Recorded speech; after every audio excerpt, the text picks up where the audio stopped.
welcome to Highly Questionable. This is the meal ticket. This is Israel Gutierrez. What we got coming up on the show? Well, we finally found out if Billy Butler really is that big of a jerk. I think the answer is yes. Let's go. Does it make sense that no Major League team wants Yasiel Puig? Yeah, that's what we're here. The Dodgers basically can't give Puig away. I guess we're coming up on that trade deadline after the first trade deadline. Nobody seems to want him. The part that's strange here is he's gone down to AAA and he seems to be hitting, right? He's hitting over 400. He's slugging around 750. He has shown that he's that guy. He's 25 years old. Relatively speaking, he doesn't make that much money. There's no way nobody wants him, right? No, there has to be somebody that wants him. I mean, the Cleveland Indians could want him. The Miami Marlins could want him. There has to be something more there. I never really trust the reports that say they're trying to give him away because nobody in their right mind would give away a prospect like this. In fact, you would think they would say the opposite. They'd say, good things about him, so hopefully people would pay up more. So the fact that he's hitting at AAA, I just don't know if Yasiel Puig wants any part of the Dodgers at this point either because it has to be insulting for him. So I understand there are off-the-field issues or even on-the-field silliness issues, but, man, it's not worth keeping him down there. It's a waste of talent. By the way, going to Cleveland might be a good idea for Cleveland. Coming to the Marlins, bad idea for everybody, unless you want him to have a starring role in the Miami Herald. Cleveland? What's wrong with you? Who wants to go to Cleveland? I didn't say he wanted to go. I could see Cleveland having him. The Marlins get Puig. This could be a little bit of an adventure.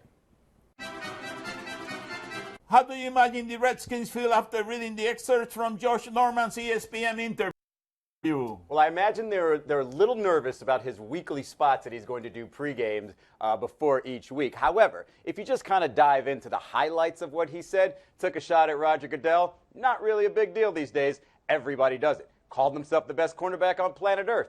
Not really a big deal these days. It feels like that's the one position where at least a half a dozen people say that. It was interesting, though, when he did say that DeMaurice Smith might be in cahoots with Roger Goodell. That one's probably going to throw the Players Association for a little bit of a loop. But outside of that, wasn't the best he's ever said. He didn't say anything that should worry Washington. In fact, he sounded like the company man where he referred to himself as that R word because he got Native American in his family and said that he was okay with the name of the team. That's probably the best thing Dan Snyder's heard anywhere else. Beyond that, the Kevin Van Valkenburg's story was really interesting because it was basically Josh Norman and his quest for greatness. He wants to be great. He thinks that he's great. And like Izzy said, that basically makes him an NFL corner.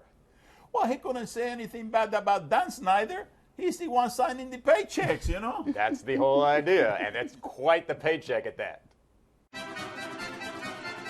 Are you sure the Browns shouldn't be more open to trading Josh Gordon? I mean, I'm pretty sure about it. The guy, we just talked about Yasiel Puig not being that expensive. Josh Gordon makes less than $1 million, is an uber-talented wide receiver, and you've got a quarterback in RG3 that probably needs that type of help right now. I understand he won't be available early on, but trading him at this point when the potential is there for a low price, I mean, it doesn't really make much sense. Well, the issue is he's a bit of a ticking time bomb, right? One more bad drug test, and he's going to be gone for a very, very, very long time, and he has shown a proclivity for failing drug tests or something close enough to it, right? So, with Josh Gordon, if you're the Browns, if somebody wants to give you a number 2 for him, then you got to put a stamp on him and send him out of town, no matter how good he is. But nobody's going to give you a number 2 for him for all the reasons that you should trade him if somebody gives you a number 2. So you might as well ride this out because he's really good and he's demonstrated to be really good with bad quarterbacks, and it's possible that Cleveland has one of those.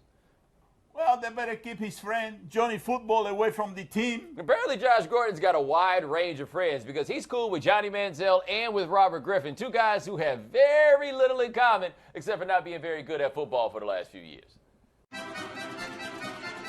Was Danny Valencia wrong for punching Billy Butler in the face? We're going to start with your perfunctory, we do not condone violence on this program. But Anyway, Billy Butler and Danny Valencia, they both play on the A's. They used to play together with the Royals. Anyway, Valencia's talking to an equipment rep. He gets money from this equipment company, and he's got this pair of spikes in his locker that's from a different brand. The guy, Valencia tells the guy, yeah, I just do wear these before the games. Billy Butler comes over and says, no, he's been wearing those on the field. Valencia's like, yo, what are you doing? And the dude called him the B word and said that Valencia wasn't going to do anything about it.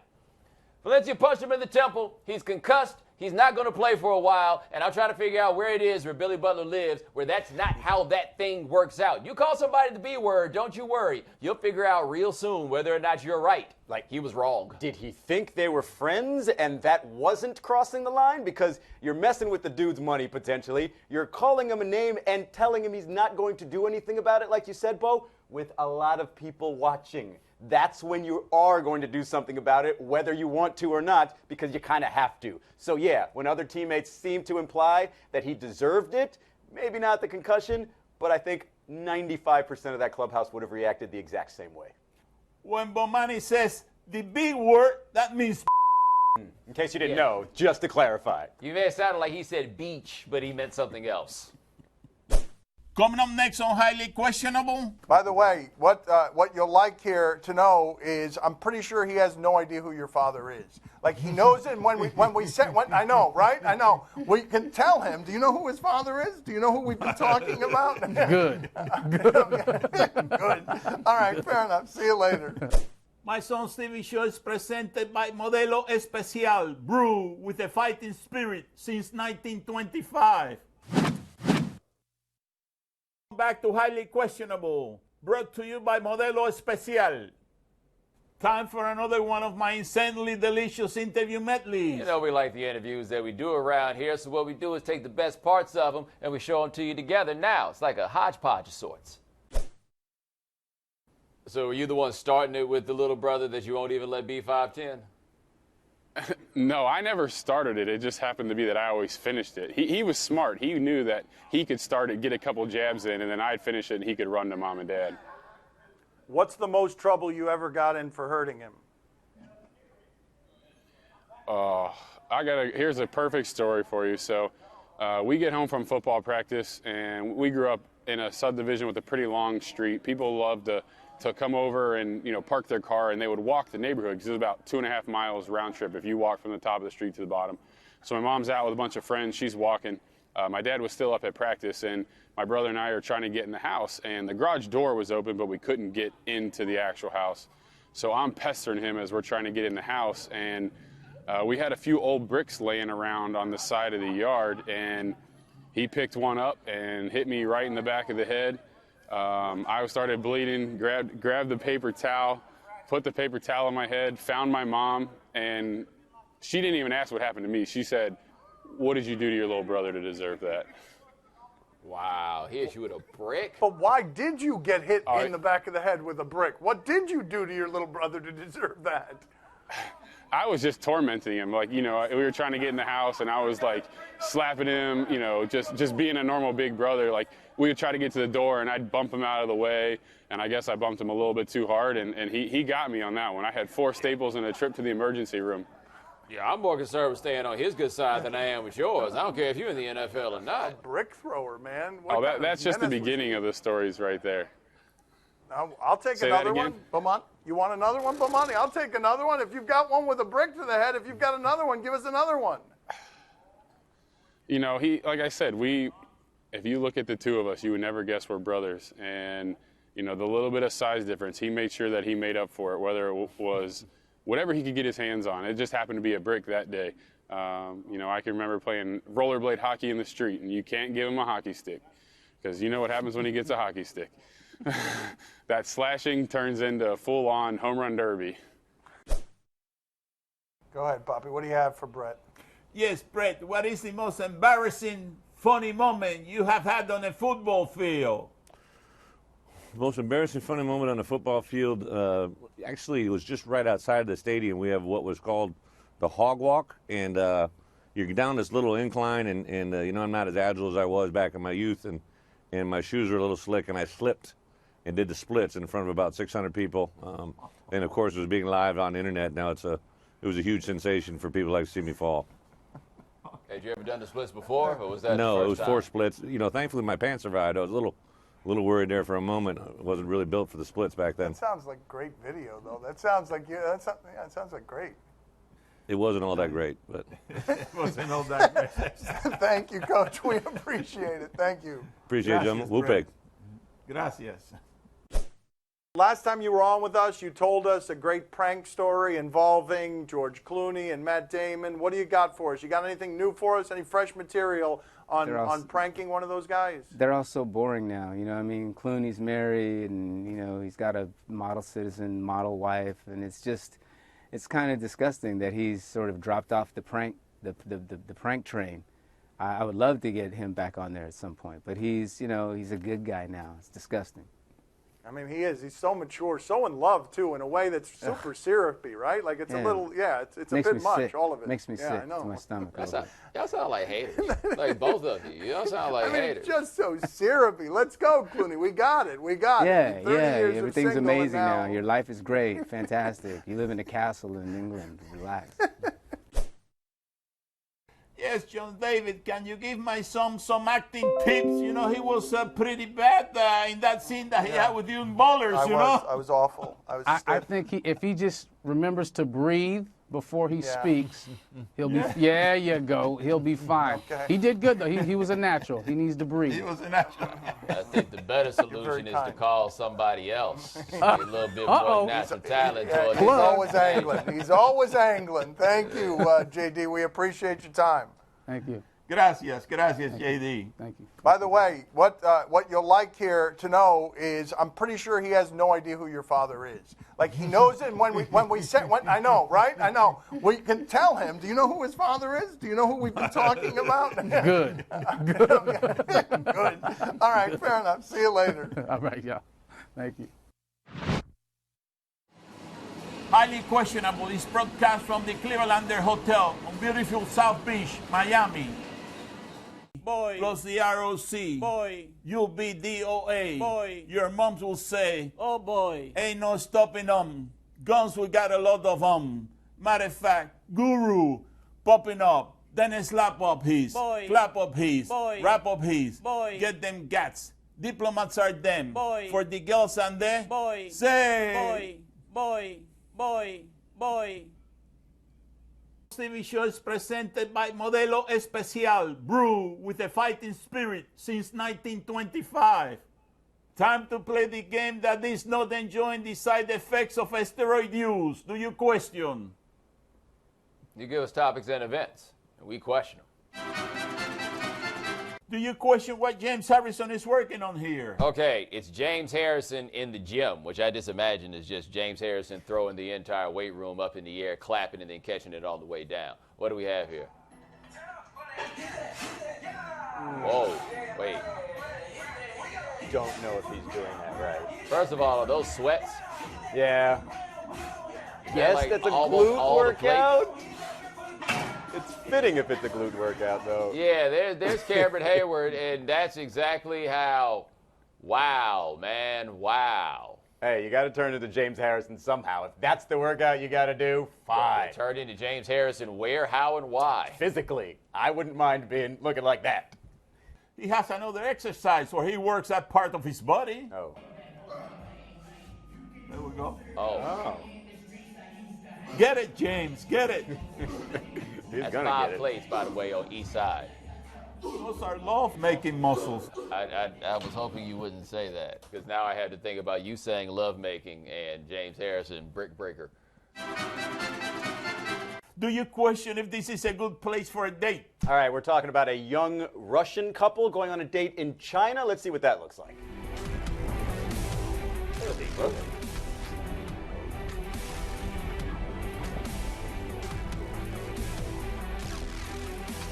Is it the last date or the first date?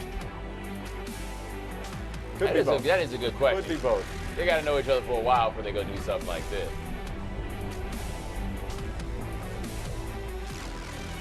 Okay, so now you're here. What's going to happen?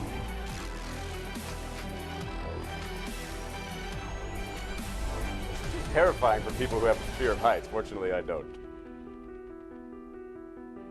Wow.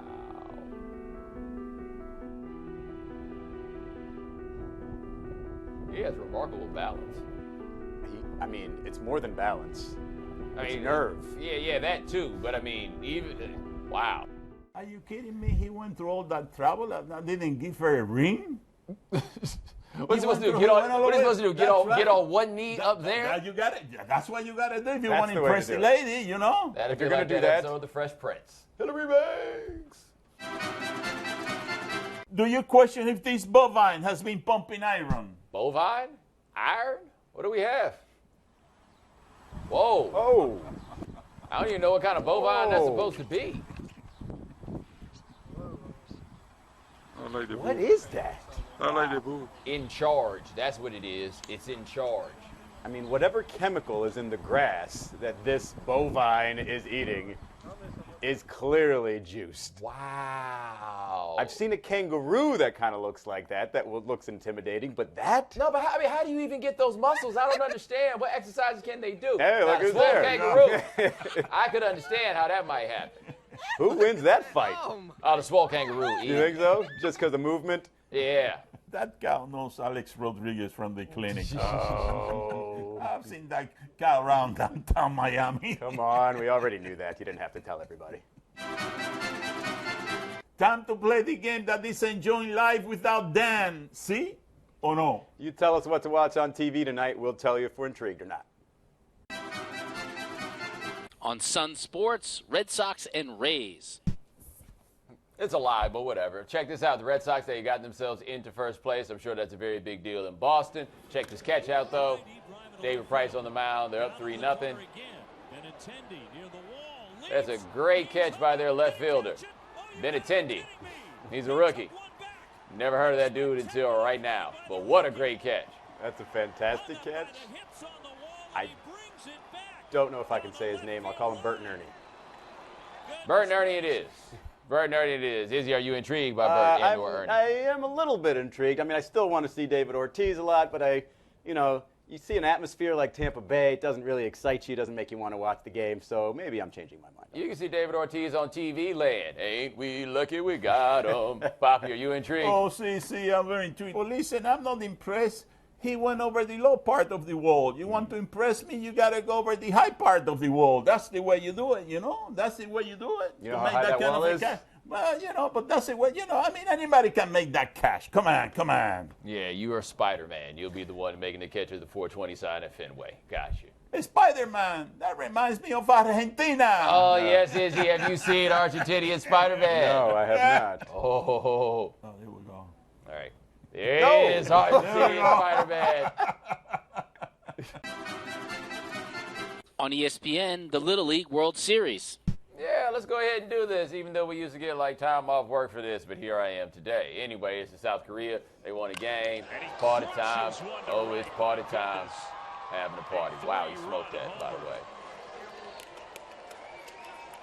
Son of the wind can hit a little bit. Oh! I love it. I love Why it. does everyone else in the world have more fun Exactly. playing baseball than we do? Why? The Koreans are more about it than we are. They did the boat. Izzy, are you intrigued? Yeah, I'm intrigued because kids are teaching adults here how to have fun with baseball. That's exactly what you should do. You should not get a 90-mile-per-hour pitch thrown at you for that. Poppy, are you intrigued? Oh, see, I'm very intrigued. But listen, before we go any further, I'd like to see the birth certificate of that player there because he hit it long and deep and was a line drive. Was not a cheap shot, you know? Then look to me that he should have played in that Little League tournament. It was a bomb. You didn't I'm even telling see you. anything about the kid but that he hit the ball far. I'm telling you, the next time that batter gets to the plate, that pitcher better throw at him. That's all I got to say. That's the way to go. Not going to lie, if I was the pitcher, probably would have thrown at him. Want to be like the big leaguers. Right in the ear hole, right Yeah, there. That's where you aim. That's right. Ear hole, such a great word, by the way. On NBC, Better Late Than Never. Don't know anything about this show? We have a trailer. When four living legends Oh, it's this show. take a journey across Asia, Anybody speak English? anything can happen. North Korea, South Korea. So sorry. Better Late Than Never premieres August 23rd on NBC. Gotta say, living legend. Just a little bit of a stretch for Henry Winkler. He was the Fonz. That's a legend. All right, the Fonz is the legend, not the dude who plays him. Yeah. Izzy, are you intrigued? I am intrigued. It's also legendary in Arrested Development. But yeah, when I first saw this, I thought it was a horribly written sitcom. Now that I realize it's something of a reality show and these guys are just causing potential international incidents in North and South Korea, totally on board. Oh, the Fonz in Arrested Development. They had some good rap songs back in the day. Poppy, are you intrigued? Oh, see, I'm very intrigued. But listen, the Fonz, he looks like hell. He really looked bad, you know. I'm surprised that he's still on TV, you know. Brancho, he looked like a spring chicken next to him. That's saying a lot. Hey. Yeah. That's all the time we have for today. Thank you for watching. All right, we will see you guys on Wednesday. Have a good one. Talk to you mañana. Do you think Shatner's wig is going to fall off? Mm. Yeah, somebody said.